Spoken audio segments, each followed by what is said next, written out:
नमस्कार बच्चों, हिंदी प्रथम भाषा कक्षा 4 गुलमोहर हिंदी पाठ्य पुस्तक निकालिए बच्चों।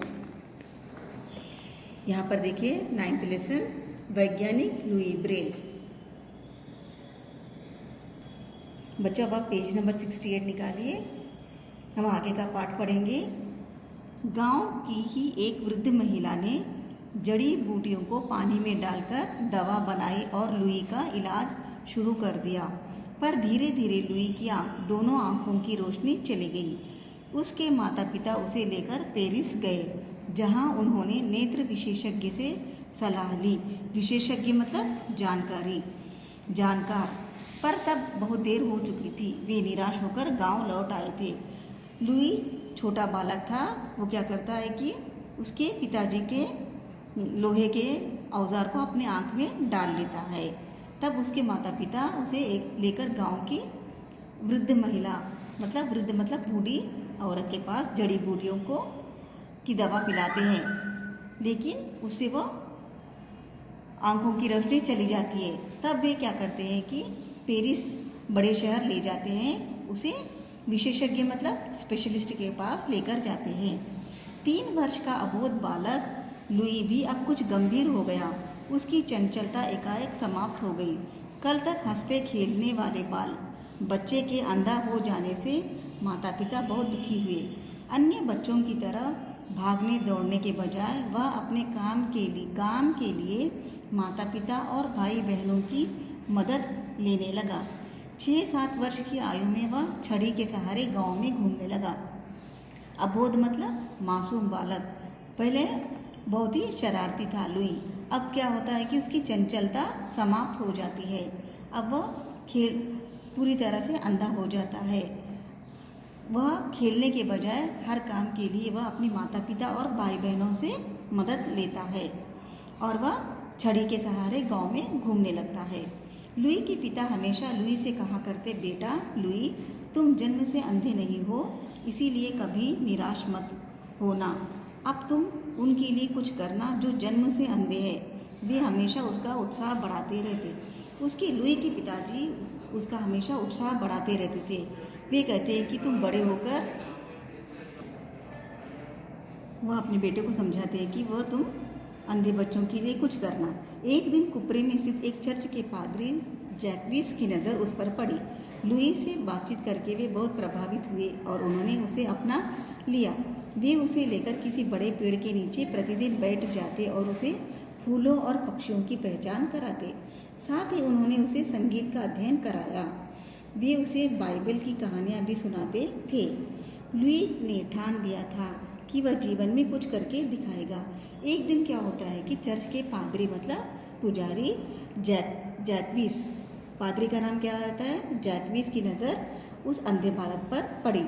लुई से वे बात करके बहुत ही प्रभावित हो गए थे। उन्होंने रोज़ उसको एक पेड़ के नीचे बैठकर भी उससे बातें करते थे और विभिन्न प्रकार के फूलों और पशु पक्षियों के बारे में उसे बताते थे और बाइबल की कहानियाँ भी उसको सुनाते थे। पादरी ने एक स्कूल के प्रधान अध्यापक से बात कर लुई को स्कूल में प्रवेश दिलाया। बालक लुई स्कूल जाने लगा।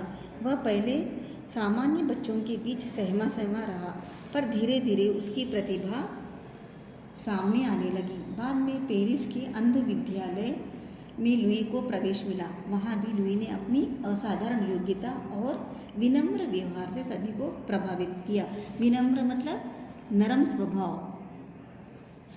पादरी क्या करते हैं कि उसको एक स्कूल में डालते हैं, लेकिन उस स्कूल में सभी बच्चे पढ़ते हैं।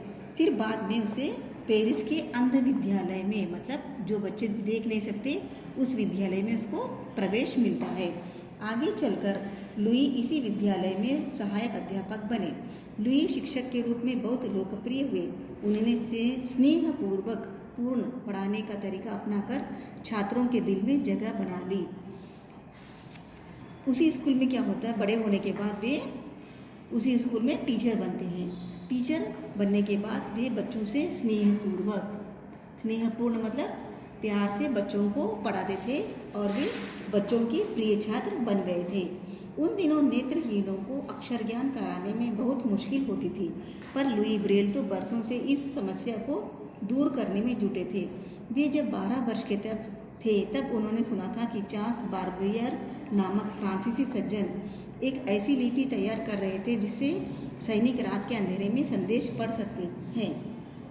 वे क्या करते हैं कि अंधों के लिए एक लिपि तैयार करने में लगे रहते हैं।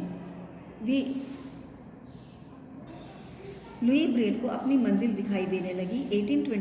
1821 में बार्बियर ने अपनी लिपि का प्रदर्शन अंध विद्यालय में किया। इस लिपि में मोटे कागज पर बस कुछ रेखाओं और बिंदुओं को उभारा जाता था, जिसे रात के अंधेरे में सैनिक हाथ के स्पर्श से पढ़ लिया करते थे।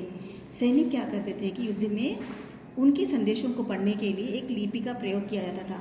मोटे मोटे लाइन और बिंदु मतलब डॉट्स को उभार कर उनका संदेश पढ़ा जाता था।